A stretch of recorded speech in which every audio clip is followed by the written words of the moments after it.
J'ai un ami qui aime beaucoup rappeler cela, le reprenant de quelqu'un d'autre, qui dit que quand on rêve seul, c'est juste un rêve. Mais quand on rêve ensemble, c'est le début de la réalité. Vous n'êtes pas au début de la réalité, vous êtes en plein dans la réalité.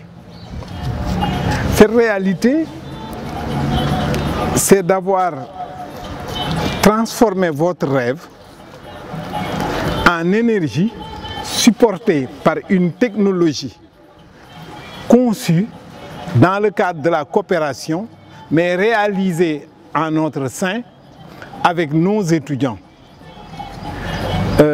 J'entends souvent se plaindre que quand les vieux enseignants vont partir, l'université risque de s'effondrer, ils partent trop nombreux, ils vont tous la même année. Bon, souvent ça me fait rigoler de dire que oui, peut-être que nous avons la sagesse, on est un peu dépassé par le savoir, on peut aider à résoudre les conflits qui naissent de l'énergie qu'ont les jeunes, mais franchement, après 65 ans, on est plus souvent utile assez comme ressource pour résoudre des conflits, huiler les relations, mais avoir confiance à la relève. Et à l'UCAD, moi, je n'ai aucune peur, quel que soit l'établissement auquel je pense. Je trouve qu'il y a des jeunes, des moins jeunes qui sont encore en activité, pleins de dynamisme, inventifs, créatifs, qui ont l'énergie et qui en veulent.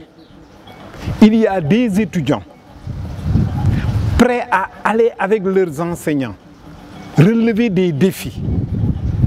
Et nous en avons là une preuve palpable s'il en était besoin. Donc que nous, les plus anciens, ne soyons pas obstacles à cette énergie qui vient de la jeunesse. Nous, les anciens, mettons-nous plutôt sous les radars, voire même derrière les radars, et poussons pour que la dynamique, l'énergie portée par les jeunes en matière d'inventivité, de créativité puisse s'exprimer le plus largement possible.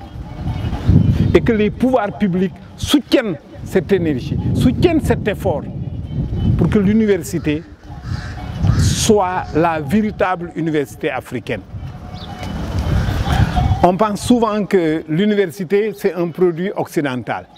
C'est un produit universel auquel toutes les civilisations ont contribué. La première université qui a été créée au monde a été créée au Maroc et par une femme. Et c'est le caractère collaboratif, coopératif, partenarial,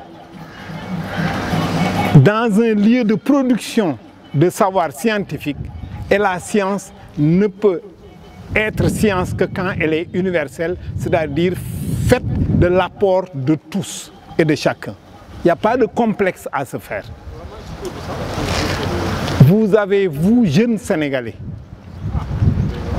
la capacité de tout créer, tout, puisque ce qu'il y a juste à accepter, c'est que nous sommes tous des Homo sapiens sapiens. Et tous les Homo sapiens sapiens sont également dotés des capacités de création, d'invention. Nous avons eu l'université de Tombouctou, Sankoré. On a l'université de François Ier, qui nous influence. Tombouctou nous influence. L'université de Pire nous influence. C'est cette synthèse-là que nous devons penser, réfléchir pour inventer notre université. Une université qui nous ressemble.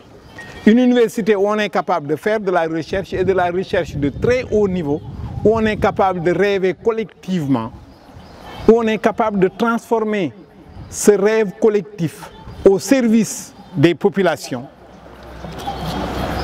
Et là, vous donnez un très bon exemple avec la Gazelle. C'est de l'énergie, mise au service des populations avec une multitude de fonctions. Et à ce niveau, vous contribuez à régler un des problèmes qui me choque le plus dans nos sociétés. C'est un héritage historique extrêmement ancien. Parce que ça nous vient du néolithique. Du néolithique, nous avons gardé une chose et oublié une chose. Ce que nous avons oublié, c'est que le néolithique a inventé l'agriculture pour nourrir les hommes. Ça, on a tendance à l'oublier, à penser que l'agriculture, c'est pour équilibrer des balances commerciales. L'agriculture a été inventée pour nourrir d'abord les hommes. Et c'est extrêmement important. Le dernier article que j'ai publié, c'était une réflexion sur comment on est passé de l'état nourricier à l'état prédateur dans nos sociétés. Parce qu'au départ, nos états étaient des états nourriciers. La première fonction de l'état, c'était de contribuer, de créer les conditions pour que les populations puissent produire et se nourrir. Quand l'état ne le remplissait pas, on disait que le chef de l'état était atteint de haïgaf. Quand il ne pleut pas, il est responsable de la pluie. Quand il y a des invasions de criquets, c'est lui. C'est vous dire que nos premiers États, c'était des États fondés sur cette fonction de sécurité et de sûreté des populations. C'est pourquoi ces États-là ont dû négocier avec les lamans qui géraient les terres pour qu'on puisse assurer cette fonction nourricière. C'est pourquoi tous nos États, sauf un, étaient des États matrilinéaires. Le pouvoir se transmettait par la mère parce que c'est la mère qui nourrit l'enfant qui naît. Et cette fonction nourricière se retrouve jusque dans les dieux, jusque dans les croyances. Quand vous le regardez, la symbolique de l'eau dans nos sociétés, elle est très forte. Tous nos esprits sont des esprits d'eau. Mamiwata, Kumbalamb, Kumbabang, tous sont des génies d'eau. Et l'eau, c'est pour donner la symbolique de la fonction nourricière de l'État. Malheureusement, l'ouverture de l'Atlantique, l'introduction du capitalisme mercantile auquel nos sociétés ont été arrimées de façon dépendante, nous a mis dans une situation qui a développé un État prédateur, c'est l'État Tchédo, qui valorise l'honneur, le courage, la violence exercée sur les communautés paysannes, parce qu'un État qui vend les producteurs ne s'occupe pas de production. Mon dernier texte que j'ai publié cette année, c'était comment on est passé ce basculement de l'État fondé sur la symbolique de l'eau, où le roi, quand il est élu, on lui fait prendre un bain, on lui apporte toutes les productions du pays sur un vent, et un cheval vient y manger. Même quand on va à son domicile conjugal, la femme reprend exactement la même symbolique. Cette symbolique-là, nous avons rompu avec. Jusque dans vos familles, quand vous partez en voyage, quand vous sortez, votre mère vous suit avec de l'eau qu'elle verse sur vos pas. Cette symbolique-là, nous avons rompu avec à partir du XVe siècle. Et il nous faut y réfléchir profondément pour renouer avec, non pas comme on faisait au néolithique, mais pour faire comme on doit faire dans le monde moderne avec ses défis qui lui sont propres. Je voudrais vous rappeler aussi du point de vue historique ce que le néolithique a inventé et que nous n'avons pas oublié. C'est le néolithique qui a transformé la tête des femmes en moyen de transport. Vous êtes d'accord avec moi qu'on ne peut pas avoir une école supérieure polytechnique aussi prestigieuse, aussi inventive et accepter que nos femmes continuent de puiser dans des puits qui font 50 mètres et de porter sur 1 kilomètre sur leur tête des bassines d'eau. La gazelle pourra résoudre ce problème. Puisque le proverbe wolof que j'aime le moins, c'est le proverbe qui dit que « bët du yenn waaye xam na lu bopp attan ». Non, Bop, ce n'est pas pour Yanou, c'est pour bagner Yanou. Dieu nous a donné une tête pour que nous bagnions Yanou. On doit pouvoir utiliser la technologie, on doit pouvoir utiliser nos têtes pour inventer des technologies qui font qu'on ne porte plus des poids. Et particulièrement que les femmes ne soient plus soumises à porter des poids d'eau énormes pour les amener sur des kilomètres au village pour qu'on puisse s'en servir. Et Gazelle est une réponse à ce défi que nous avons depuis le néolithique, ça a des millions d'années. Il faut résoudre ce problème, il est temps de le résoudre. On ne peut pas continuer à laisser nos femmes porter des bassines dans les campagnes, porter des fagots dans les campagnes, porter avec un bébé sur le dos. C'est une catastrophe. Et vous, École Polytechnique, vous avez mission de nous résoudre ce problème. Qu'on ne voit plus des femmes faire de l'exorde d'eau pendant des jours et des jours à attendre. Et quand l'eau est là, c'est elle qui les porte. La tête n'est pas faite pour porter, elle est faite pour qu'on ne porte pas. Bët du yenu waaye war naa mën a xam li bopp mën a xalaat ba defar lu tax du ñu yenu.